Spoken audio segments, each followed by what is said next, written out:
Love, magic, and mud pies.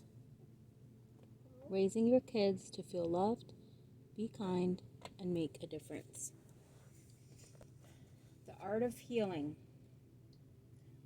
The symbol is the bridge between the literal world and the direct experience of God. Lama Govinda. The importance and meaningful things in our lives are, at times, best represented symbolically.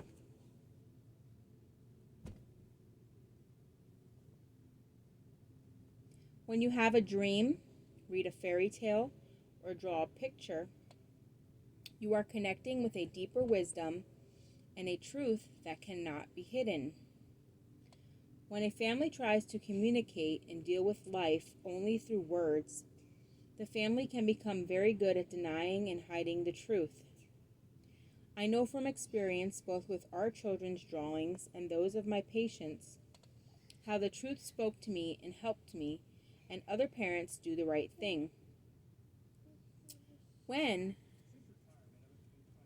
I worked with school children and asked them to draw their homes and families, I can quickly see how painful their lives must be when every family member is in a bubble and no one has ears to hear with. By using children's drawings and dreams, I have been able to learn what is unspoken.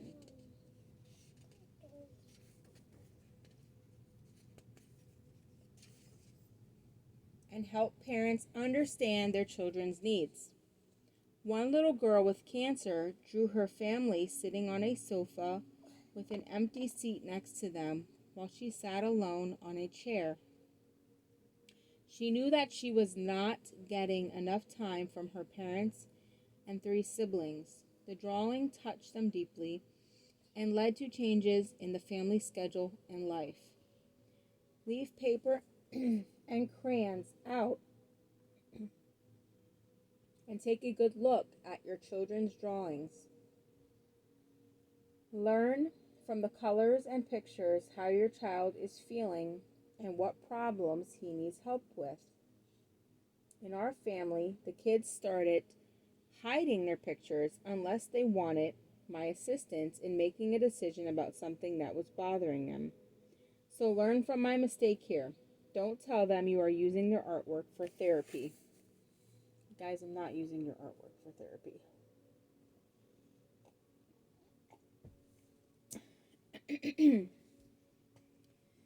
You could ask your kids to draw the answers to questions such as, how do you feel about school? How do you feel about your brother or sister? What do you really want to be when you grow up? Or even, what college do you want to attend? By looking at the ice cream shop college? By looking at their drawings about school, siblings, and choices such as professions or colleges, it's easy to see how your children would feel comfortable learning about themselves by talking about the scenes they depict. Another great benefit of this method is that it helps you to understand how your children are handling their feelings when other members of the family are having significant difficulties as well.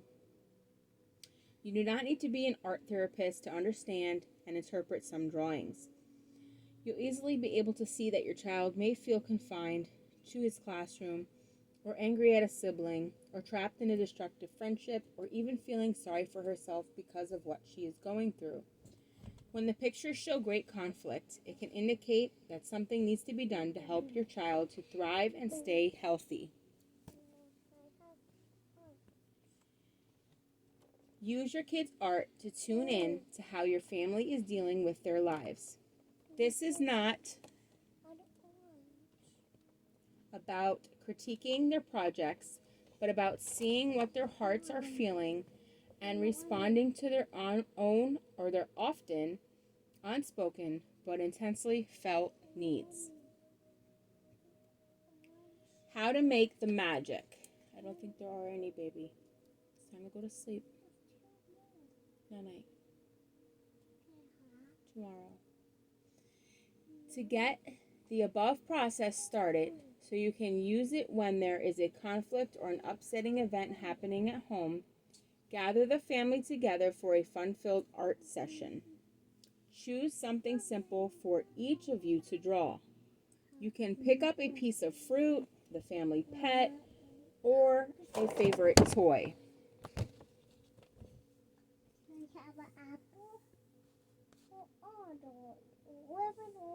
Lay, you knocked over our scenery over here.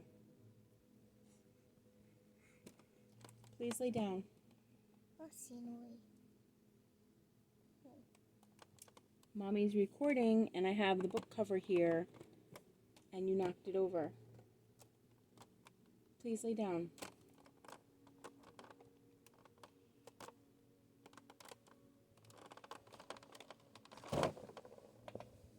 This is a playful process.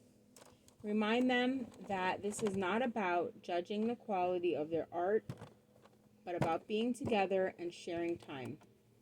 Once everyone has warmed up and relaxed, see if they will move into drawings related to themes from which you can all learn, like the family classroom at school or a self-portrait. The only person who can properly interpret the drawing is the one who drew it.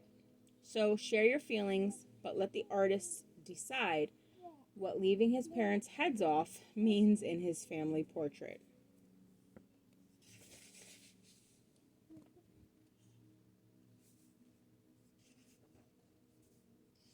Green parenting.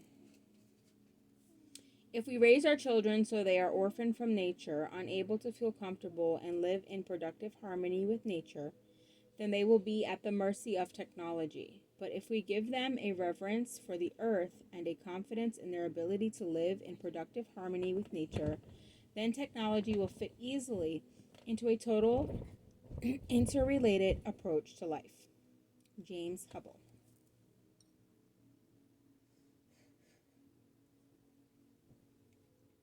As a parent, when your child enters the world, you want him to have a wonderful future, him or her. But do you ever stop and think about what you put in your child's body and environment? Just look at the increase in autism and the research that has been done relating it to the mercury in the environment and possibly to your child's vaccinations. Wow, I'm impressed that this book actually says that. Maurice, lay down, please. How?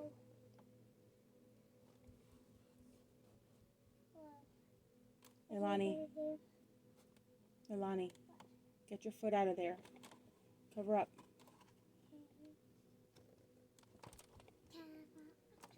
Parenting becomes more complex now that a parent can no longer be sure the water, air, and food are entirely safe. Excuse me.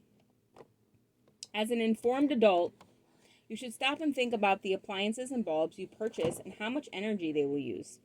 Certain fuels, which are burned to produce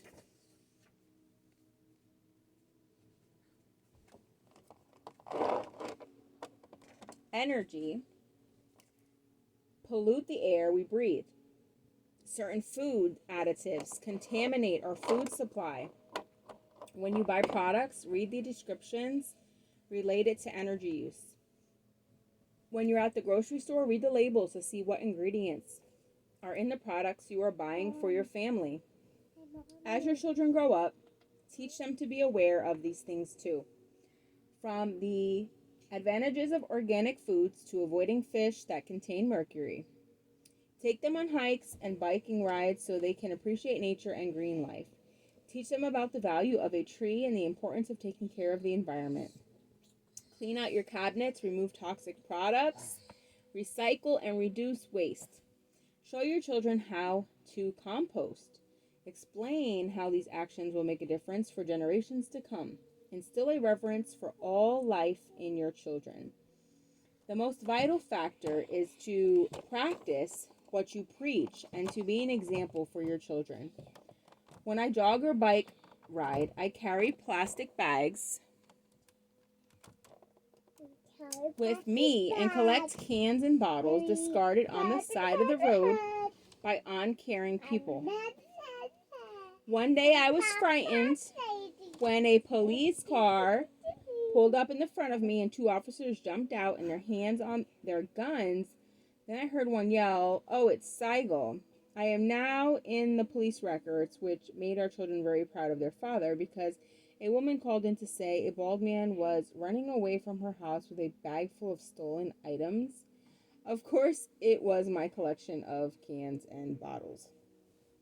How to make the magic. Explore the many different ways you can help the environment and create a green household.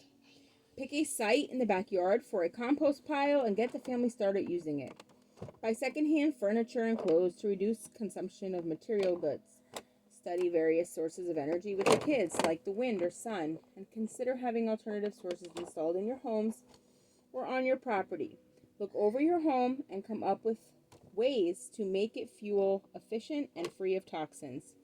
Have your family shop together and read labels to make healthy choices. You can enjoy life and still be a green parent.